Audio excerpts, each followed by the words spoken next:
Welcome back to another episode of Who Should You Choose, the video series where I go through the prior videos, the questions and comments, and help you with your HUT lineup decisions. Now, week 2, or the final Team of the Year release, has been dropped. So a lot of these questions happened before that, obviously, but over the next week, I'll try and help you make all the decisions that you're trying to make. I know a lot of people are going to wonder if you should make Keller and things like that. So now that we know everything that has been released in terms of the Ultimate Team of the Year players, we can kind of get a sense of what to focus on and things like that. So let's get into the questions and comments. I want to start first with Hockey Guy. Says, try to make the video like to help me get there. 128 homies in the background. Love that.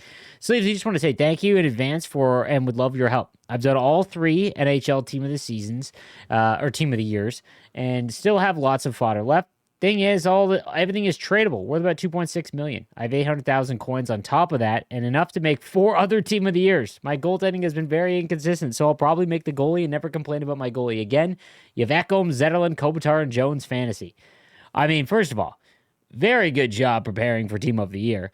When it comes to the players that I would make, given your situation, something to keep in mind is that Team of the Year cards, if they are borderline cards that are good to you or interesting to you, you do want to make them, because no event afterwards outside of Team of the Season will give you an event. Like, no master set player item from another event is going to give you both cards that upgrade for free based on newer cards that come out, and B, have free zone abilities. Like, one or the other, maybe. Like, I don't know. But nonetheless, none will offer you the same value in that sense. So, in my opinion, I would make McCarr and then one of Quinn Hughes or Keller. And to be honest, I think Keller is a better card just looking at it. But those would be the 2 for sure. The goaltender, I talk about this a little bit in the actual video. You have to be prepared to be let down by Hellebuck, and if you don't feel like the card is great, are you okay with how much it costs you? That's what I would go with. But shout out to everyone in the community trying to get my man some help, and hope it did. You're not wrong on the ridiculous endurance drain for Team of the Year cards. They're dead almost instantly. I think so. I want to talk about this. Like, there are some abilities that don't stack. So shut down and stick 'em up, or shut down and truculence. Like, they don't stack, right? So having both of them would be kind of pointless in a sense, right? That being said, like, things like 1T and Thunderclap, they don't stack. The reason why I bring that up is that edges and wheels are 2 separate things, and both of them effectively keep your skating at the highest the card can go. So when you have wheels, it makes sure that when you have the puck, or even when you don't, you're going as fast as possible, right? You're fast as the attributes that your card has. Edges keeps your speed when you're turning. So now if you make a slight turn, you're keeping that speed. And I just think that there isn't a stamina counterbalance to that. So you're just wiping out your cards. And that doesn't mean that those are bad abilities. It's that EA needs to look into it, or maybe we take off wheels or elite edges. It's tough because when they have the puck, like when you have McKinnon and McDavid and they've got some, like, it's like early in their shift, some of the best cards you're going to use. So, something to look into. I've been messing around with the lower efficiency in the settings, and I found that to work a little bit. I know people complain about the charge McDavid owners are getting screwed with this trade-in, but I think people who took Kucherov as a B and D are the ones who get screwed over the most. This is the second straight upgrade for him where the non-X Factor card is better than it, and it sucks because I grinded the game for months, and this is how I get rewarded. If you have the B&D Kucherov, it means you got McDavid, right? Here is this whole situation kind of just further hammers home my thinking that they want to just remove year-long chase cards. Never heard anything about it. Obviously, we don't interact with the content team, but everything that they've done has all but made it so players who go after the year-long card don't get an advantage other than immediately. Like, if you were to pay all the money at the launch of the game to get holograms or McDavid, if you paid $1,000 and got McDavid, you had a heck of an advantage. That being said, the players that slowly build them up, there just isn't any. And I feel like next year, there's just not going to be any year-long chase cards, which I feel like is a massive miss. But I feel like they just want to drive everything towards the events that come out. And the event system in NHL is one of the better ones in Ultimate Team. Like, if you play other Ultimate Teams, the fact that every Friday it is somewhat exciting to see what new comes out, that's a good thing. But what I feel like is happening is they're going to just remove almost all of the year-long chase cards so that you're never asking, where are my upgrades? Like, where are the upgrades? You're never worrying about that. And it's all just chasing whatever new comes out, which leads to massive FOMO. Not to mention not having a card to chase after. If you're not interested in that event, it's just super boring because then it's 2 weeks of nothing. I just feel like that's what we're leading to, and that's why the event cards have been better than the year-long cards. They're just like doing everything in their power to make it so like you don't have interest in them. It's weird. I just finished watching your No Money Spent video, and it made me come back here to drop a comment. You were talking about how Matthews should have been the Supercharge X Factor because he wasn't going to get Team of the Year. Now thinking on that, Matthews needs a good card this year. Yeah. Again, I think that there should be, like, McKinnon got a Master Set player item, right? The Supernatural one. But the top-end players need or should have some very good cards early on in the game. Like, all of them should get something. We have one Austin Matthews card, and it was an 88 Supernatural that released, 2 weeks ago? Pretty crazy for one of the best players in the game. And when it came to the McDavid X Factor and Team of the Year issue, very easy to have a fix. Like, Matthews odds on wasn't going to win Team of the Year unless he scored 30 goals in before Team of the Year, which is possible, but not nearly as likely as Connor McDavid just having a point per game and getting 180 points because of how well his playoff run went. There was just better planning would have solved this, and kind of frustrating, obviously. I pulled a 90 Team of the Year Gretzky, but I also have his power icon suggestions. I'm going for 2 defensemen with Team of the Week next week, but giving a 90 for the value of an 87. Like, there's no world in which you have to power icon is what you keep. If the Team of the Year is untradeable, you could hold on to it and wait for a future event where you get rewarded for 89s or 88s or 90s. But Team of the Year is probably the best one. You could hold them for Team of the Season and might get a little bit more value, but Team of the Season is end of March. I still has and always will be a part of this game. Every year when I upgraded to Team of the Year or even high-end cards, the lower overall team skates stride for stride with my stack team. There's no denying this. I lose more games the higher my team gets. It's so ridiculous. Here's what I would recommend you do. I want you to play 50 games or whatever, however many games it is until you've hit your plateau with your God Squad or what your God Squad is. So however long you play. Then I want you to create a brand new account, no money spent. And if the case is that your team plays worse, I want you to send me a screenshot of you getting to the exact same skill rating with the team that you've put tons of hours into building. And I bet you won't be able to. Your team isn't going to make you a full division higher or lower. But it will make you 100 points, maybe 150 difference. I've seen it myself because I do this all the time. I just don't think that if you have a better team, that when you go up against someone who has a lesser team, that you're just going to lose. I just think that everyone's a lot closer in skill. But like I said, man, do it for yourself. If you don't believe me, do what I said. Create a new account. And just play games with whatever cards you have. The lower the better because it doesn't matter. And I bet you can't get to the same skill level. Any scoring tips on how to get 4 points for Spooner? I'm getting frustrated. I'd be up 2-0 and try to get 2 empty netters, but every time my goalie would let in muffin shots and the game gets tied, I don't get EA makes pro difficulty seem like all-star. Yeah, I'll never understand the pro difficulty thing. The best way I've found is forcing one-timers. In all honesty, but you're on the right path. It's just to get 2 goals and then score 2 empty netters. Eventually you're going to get it, right? Low far side, but one-timers are really the best way. The only thing I've noticed to help the endurance Team of the Year is to set your offensive pressure to standard, especially if you run leave zone early. I had it on full out attack, and the cards would just straight sprint to the opposing blue line when you get possession in the D zone. Hope it helps, brothers. That's interesting. That is interesting. I think I'll give that a shot. Any update on the glitch where some of us weren't able to select our nation at the beginning of the 4 Nations event? You have to message EA helped on that one. I have no idea. I did the X Factor High Z route with making her X Factor. Def saved a ton. I didn't have to buy anything though. I had a ton of fodder from the last several months. Yeah, that was like the way her X Factor was like about 300,000 coins cheaper. What vintage icon should I make if I have Ultimate Team of the Year? McKinnon, McDavid, Heisey, and I'm gonna make Makar. I also have Fantasy Dvorsky, ASP, Keller, and Forsling. It's still Gretzky. Happy beat it, brother. Thanks for the hard work. I appreciate that, man.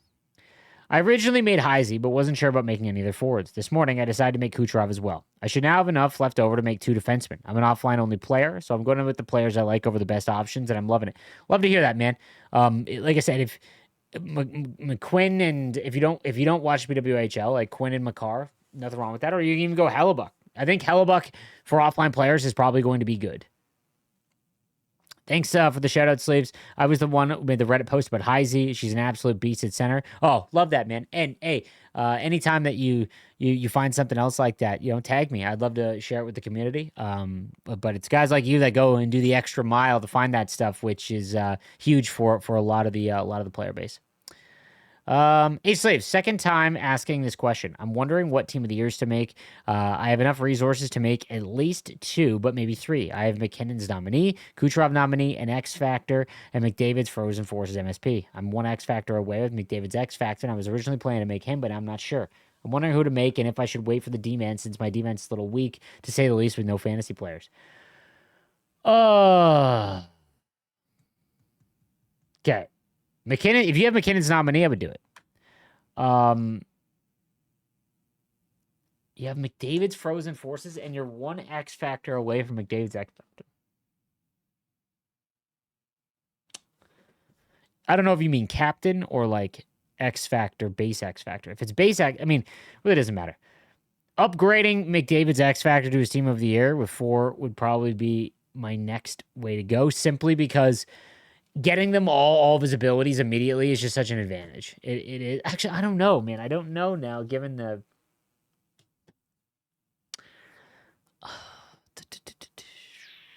I would make McKinnon no matter what. If your defense is weak, I would make Keller and Makar. And then if you have McDavid's X Factor, just keep his X Factor. And if you get Kucherov B and D, you've got Kucherov as well that you can just upgrade. That's probably what I would do. Good morning, need a righty. Thoughts between Hologram Lemieux or Heisey? Do bigger, slow players still have an advantage over small players? I know they were in the past. Honestly, this year, it's much more useful. Like, the smaller players have much more usefulness. It's still a tiebreaker, but Heisey's card looks really good, and I've heard nothing but great things. Lemieux is a little bit slower this year. Usually, he's one of the fastest cards, and because he's huge, it's always worked out. But honestly, I think that's, it just that's probably the play is Heisey's team of the year. Eight Slaves, happy belated birthday to the dad of the Hut community. My question is, should I make Heisey or Keller? Tough decision I've had to make in any team of the year, and I have no idea who I should make. Okay. Given your situation, I would make Keller. Reason being is she's a 94 overall, and every goal she goes up by 2. Like, I think she has 18. I don't know if I read this right, but I think she has like 18 games left in her season. Or regardless, 94 overall right now, guys. That won't happen. Like, remember, EA has to upgrade these cards. So a lot of the questions I keep getting is Keller or Hughes. You take away the name, and it's just the attributes and the size of the player. Like, Keller's card is better, like, given the abilities, right? And the fact that she's already a 94 overall, it'll be like April at the earliest we see an upgrade to 94. And that's just any 94. Nevertheless, waiting for Quinn to get a 94. So I would go with Keller because of the way the progression has worked. I know you've hated people posting full lineups in the past. Sorry for doing such. No, again, I like mixing in lineup questions, guys. So just post your lineup, and I'll be sure to pick out a few throughout the lineup. But I would go with Keller in this situation. I'm a high div too with no team of the year players yet. Is it going to slow me down? I feel like I'm good enough, just don't have the time required since I don't have any money spent. I do have the 90 McKinnon and 90 Kucherov, just not their final version. No, you're fine. Like I said, these cards are not going to make or break you. Maybe they can help you get like 20 or 30 points higher than what you're currently at. But no, it's not going to be like, okay, I don't have any of these, so now I'm going to lose every game. Won't be the situation at all. Would you rather make 3 base team of the years or Master McKinnon? I don't have any chase cards or 99 fantasy cards, just a couple MSPs from each event. My team is mostly 87 to 89. I would rather have Master McKinnon. Hey, Slaves, first lineup question for you. First year of Hut. I've been grinding since release. This team is pretty stacked. I have enough 87, 85, and 83s to make 3 more team of the years. And I already grabbed McDavid and Mac. So I'm just going to run X Factor Kucherov. Should I make both defensive NHL players and a goalie? I have Severson, Ekholm, and Axel on defense right now, running 89 Leonard and net on release. I would do, honestly, I would go Keller, Quinn, and Makar. I wouldn't do the goalie. McKinnon is absolutely broken as far as endurance goes. It's not in your head. Went from using his 86 to the team of the year, and it's night and day. I don't understand. It's so frustrating. I've reached out to the dev team. Haven't heard anything back, though. I get that you can't let the grinders get infinite packs, but converting XP objectives into coins once you've done would give an incentive to grind more. Just a thought. There is an issue. I think that the tech isn't there for them to do the repeatable stuff. I honestly think that's the case. It should just be there's like 150 tiers like after that are just like premium packs, something.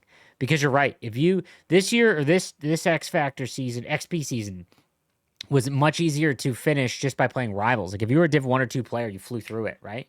I mean, I've barely played this season, just been busy and things like that, and I'm at level 30. And I've played maybe like 50 rivals games. Once you do the XP weekly objectives too, it's even flies even faster. There 100% needs to be something. Hey Slaves, I'm new to Ultimate Team. This is the first year I've gotten fully involved. I'd like some lineup tips. I'm struggling to find consistency. I've managed to get 10 wins every Hut Champs, but I'm still struggling to get more and also get out of Div 4.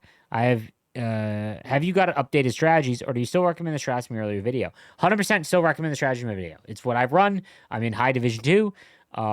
It's what I would recommend. Team of the year, McKinnon, Lemieux, McDavid, Sakic, Hull and Gretzky, Konechny, Messier, Kucherov. Let's see. FSP, Hedman, and ASP, Anderson, Coffey, Bork, and Regier. I would try and get Makar for sure. And then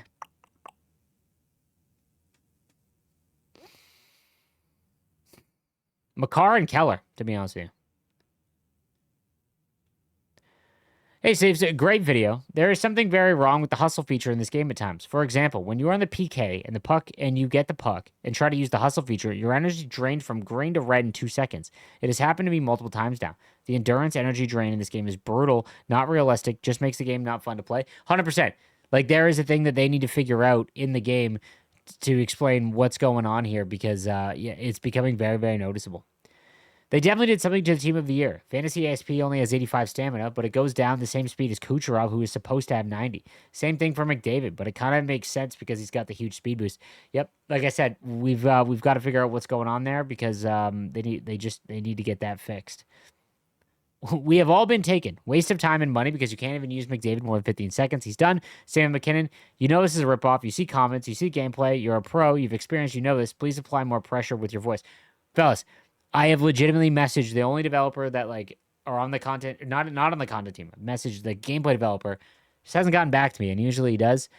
I don't know what else to do. You know, I'm hoping that we keep talking about it and they look for it. The thing I would recommend is again on the line that you have those players so like McKinnon and McDavid, put the energy and efficiency all the way to efficiency, and then potentially take off wheels and just leave edges on and see if that helps. Hey, Slaves, now that he has extended Team of the Year forwards, I think I'm able to make Team of the Year McKinnon. Already got McDavid and Poulin. Kucherov and my defense is stacked. In order to make Mac, I likely need to tear my entire collection, including some 89 players, I need to grind some more. Do you think I should go for it? Wait for the defenders or goalies, where I might be able to make possibly one with a discount, and likely don't need to touch any of my 88s or 89s. I also have GOG, Messier, and Yzerman, who I will be keeping with or without McKinnon. I would try and make McKinnon. Again, doing the wild card and getting all of the free collectibles that you can to help lower the cost. I wouldn't decimate your lineup, but if your fourth line goes, then that's fine. There really is nothing wrong with that. So, but McKinnon is a great card, and hopefully they figure out the stamina issue. All right, that's going to do it for this episode of Who Should You Choose. Like I said, I'm going to try and do one of these as many days as I can leading up to the end of Team of the Year. So let me know what you need to know and the decisions you're trying to make, and I'll be happy to help. I will be doing a ranking video of all 10, or sorry, 12. Is it 12? I think it's 12. Team of the Year player items. So thank you guys again for watching. I'll see you next episode. Have a good one.